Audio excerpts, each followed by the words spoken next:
நிறைய பேர் சொன்னாங்க பாலா சார் வந்து ஒரு சைக்கோ, பாலா சார் வந்து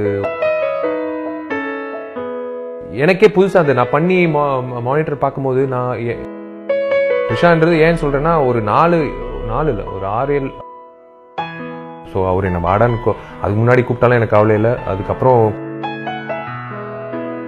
பட் இந்த படத்துல வந்து இட்ஸ் ஒரு நாடகம் 2வது ஸ்கெடியூல் போயிட்டு இருக்கும்போது ஒரு சீன் நடு ரோட்ல ஒரு சீன் பண்ணிட்டு இருக்கோம். அப்புறம் முக்கியமாக ஒரு விஷயம் வந்து ஒரு காட்சியில் வந்து அந்த காட்சியினுடைய யதார்த்தத்துக்காக மது அருந்திட்டு நடிச்சிங்க அப்படிங்கிற செய்தியும் வந்தது. அது நிஜம்தானே? இந்த மாதிரி ஒரு விஷயம், இந்த மாதிரி ஒரு ஸ்கிரிப்ட் அமைஞ்சால்தான் அந்த மல்டி ஸ்டாரர்ன்ற ஒரு விஷயம் வந்து அந்த வகையில் நான் சாரி கேட்டுக்கணும். நிறைய ரசிகர்கள் வந்து பார்க்க வந்திருப்பாங்க. நான் hi India glitz viewers, this is Vishal. ரொம்ப நாள் கழிச்சு I'm going to share a lot of things about my personal life, my professional life and my forthcoming film Avanivan. Hopefully it's going to be a frank interview with my friends and fans all over the world. Hope you enjoy it.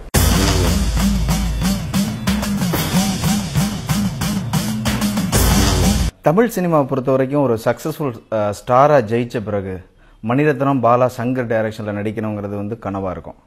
அதுலேயும் பாலா இயக்கம் வந்து ஒரு ஸ்டாரை வந்து தலைகீழாக புரட்டி போடுற ஒரு transformation சொல்கிறாங்க. பாலா இயக்கத்தில் நடிக்கிற வாய்ப்பு வந்து எதிர்பாராமல் அமைஞ்சதா?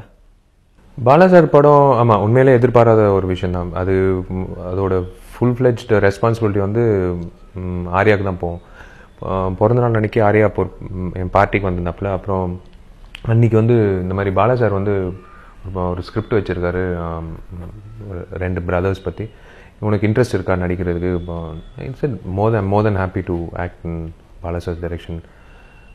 உடனே ஆர்யா தான் அந்த ப்ராஜெக்டே டேக் ஆஃப் பண்ணது ஆர்யா மூலியமாக தான். இந்த போய் பேசி தென் நானும் பாலா சார் மீட் பண்ணி அண்ட் ஸ்கிரிப்ட் எல்லாம் நரேஷன் எல்லாம் முடிஞ்சு தென் எவ்ரிதிங் ஸ்டார்டட் ஆஃப். ஸோ அது எதிர்பாராமல் தான் நடந்தது. நான் பிளான் பண்ணி இந்த வருஷம் பாலா சார் படம் பண்ணணும் அப்படின்னு திடீர்னு out of the blue project வரும்போது இதை மிஸ் பண்ணக்கூடாதுன்னு மனசுக்குள்ளேயே இருந்தது ஒரு விஷயம். நம்ம நான்கடவுள் படம் பார்த்ததுக்கப்புறம் லைக் எல்லா ஆர்டிஸ்ட்க்கும் ஒரு உள்ளுக்குள்ள ஒரு ஆசை இருக்கும். ஒரு மீனிங்ஃபுல் ஒரு ஆக்டர் என்ற அந்த ஒரு பேருக்கு வந்து ஏதோ ஒரு படம் கிடைக்கும் அப்படின்ற ஒரு நம்பிக்கை இருக்கும். ஸோ அந்த வகையில் எனக்கு அந்த படம் கிடைக்கும் போது I was more then happy to do it.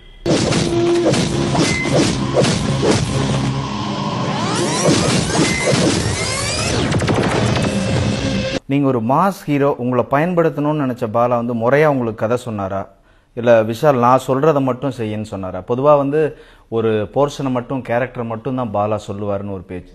இல்லை, இது there is a wrong conception, ஒரு ராங் என்ன சொல்றது, ஒரு ஒப்பீனியன் அபவுட் டைரக்டர் பாலா. அது ஃபஸ்ட்டு வந்து கிளியர் கட்டாக in fact I wanted to tell it out. Maybe இது நான் ஒரு நல்ல சந்தர்ப்பம். நிறைய பேர் சொன்னாங்க பாலா சார் வந்து ஒரு சைக்கோ, பாலா சார் வந்து ஒரு ரொம்ப முரண்டு பிடிப்பார், ஒரு டாஸ்க் மாஸ்டரு, கதையே சொல்ல மாட்டார், அவர் சொல்கிறது மட்டும்தான் செய்யணும் அப்படின்ற நிறைய ஒரு விஷயங்கள் வந்து உண்மையிலேயே சொல்லப்போனால் எனக்கு நிறைய பேர் சொல்லி ஒரு பயத்தோடு தான் நான் போனேன். அதே மாதிரி பாலா சார்கிட்டையும் என்னை பற்றி நிறைய தப்பான தகவல்கள் போய் அவரும் கொஞ்சம் ஒரு ஹெசிடேஷனோடு தான் என்னை மீட் பண்ணோன்னு அந்த ஃபஸ்ட்டு மீட்டிங் ரொம்ப ஒரு மாதிரி ஹெசிடேஷனோடு இருந்தது. ஃபஸ்ட்டு மீட்டிங்லேயே எல்லாமே உடஞ்சி போச்சு. ஸ்கிரிப்ட் நரேஷன் முடிஞ்சு ஃபுல் ஸ்கிரிப்ட் சொல்லி ரொம்ப ஹாப்பியாக இருந்தது. அண்ணனும் நானும் தான் இருந்தோம். கேட்ட உடனே இந்த படம் வந்து மிஸ் பண்ணால் என்னை விட ஒரு பைத்தியக்காரன் கண்டிப்பாக இருக்க முடியாதுன்ட்டு அண்ணன்கிட்ட உடனே இந்த படத்துக்கு நான் எத்தனை நாள் ஆனாலும் நான் இந்த படம் பண்ணுறேன்னு சொல்லிட்டு முடிவு பண்ணிட்டு கை கொடுத்துட்டு வெளில வந்தோம். யாருமே நம்பலை. வெளில வந்து பாலா சார் எனக்கு கதை சொன்னார்னு சொன்னோடனே யாருமே நம்பலை. சரி இவன் ஏதோ காமெடி பண்ணிகிட்டு இருக்கான்னு சொன்னாங்க. But that is the truth. முறையாக ஒரு இயக்குனர் என்னென்ன செய்யணுமோ to bring in to rope in the cast in the crew, அது வந்து பாலா சார் ஃபாலோஸ் இட். ஷூட்டுன்னு போகும்போது Bala sir is a fantastic actor. So எனக்கு வந்து எனக்கே ஒரு சர்ப்ரைஸாக இருந்தது. சில விஷயங்கள் வந்து எனக்கே புதுசாக இருந்தது. நான் பண்ணி மானிட்டர் பார்க்கும்போது நான் இந்த மாதிரி பண்ண முடியுமான்ற ஒரு கேள்விக்குறிக்கெல்லாம் அது பதிலாக இருந்தது. ஸோ ஐ எம் ரியலி அது எப்படி டோட்டலாகவே அர்ப்பணிச்சிட்டேன் நான் பாலா சாருக்கு. ஸோ ஐ டிசைடட் அவர் that phase comes later on. முதல்ல வந்து நான் சொல்கிறது தான் நீ பண்ணணும் அப்படின்னு சொன்னதே இல்லை. But you will surrender to him at one point of time.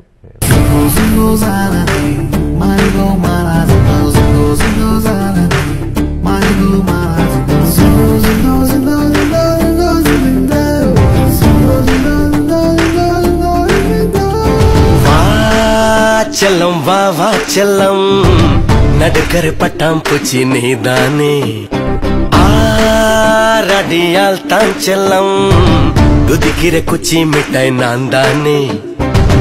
பொதுவா பாலாவோட ஆளுமையை பத்தி பேசும்போது அவர் எவ்வளவு பெரிய ஹீரோவா இருந்தாலும் தம்பி இங்க வாடா போடான்னு தான் கூப்பிடுவாருன்னு சொல்றாங்க.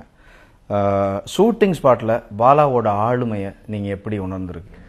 See, that's again one more thing. Bala sir ஓட பாடி லாங்குவேஜ் வந்து மைட் என்ன சொல்றது ஒரு மாதிரி எல்லாரையும் பயமுறுத்தும். இவர் அதிகமாக பேச மாட்டார், பயந்து பயந்து போய் பேசலாமா இல்லையான்ற ஒரு ஹெசிடேஷன் இருக்கும். ஆனால் உண்மையிலே பார்த்தா he's the most flexible director. எனக்கு ஒரு டு பி ஆனஸ்ட் ஒரு 100 டேஸ்க்கு அப்புறம் like I treated him like a brother தான். ஸோ அவர் என்ன வாடான்னு அதுக்கு முன்னாடி கூப்பிட்டாலும் எனக்கு கவலை இல்லை, அதுக்கப்புறம் கூப்பிடும்போது கூட எனக்கு like I tend feel it அஃபெண்டடாக ஃபீல் பண்ணல. பிகாஸ் ஒரு இயக்குனராக வந்து is taking the entire responsibility after my பேரண்ட்ஸ்ன்னு சொல்லலாம். என் அப்பா அம்மா தான் எப்போவுமே ஒரு நல்லது நினைப்பாங்க, இந்த என் புள்ள வந்து நல்லா வரணும் வாழ்க்கையிலன்னு. அதையும் தாண்டி ஒரு இயக்குனர் அவருக்கு இப்போ அது தேவையே இல்லை. நான் ஒரு நடிகன், ஓகே நிறைய நடிகர்கள் இருக்காங்க இண்டஸ்ட்ரியில், பட் நான் இந்த பையனை வந்து இவங்ககிட்ட இருக்கிற டேலண்ட்டை வந்து ப்ரூவ் பண்ணி கண்டிப்பாக பெரிய லெவலில் வருவான்ற ஒரு நம்பிக்கை அவருக்கு அதிகமாக இருந்தது. ஸோ அந்த வகையில் பார்க்கும்போது like I wouldn't have bothered even if அவர் டான் போட்டு கூப்பிடுதோ இல்லை தப்பான முறையில் இன்னி வரைக்கும் என்றைக்குமே அவர் செயல்பட்டதில்லை. Like is always very open with his attitude.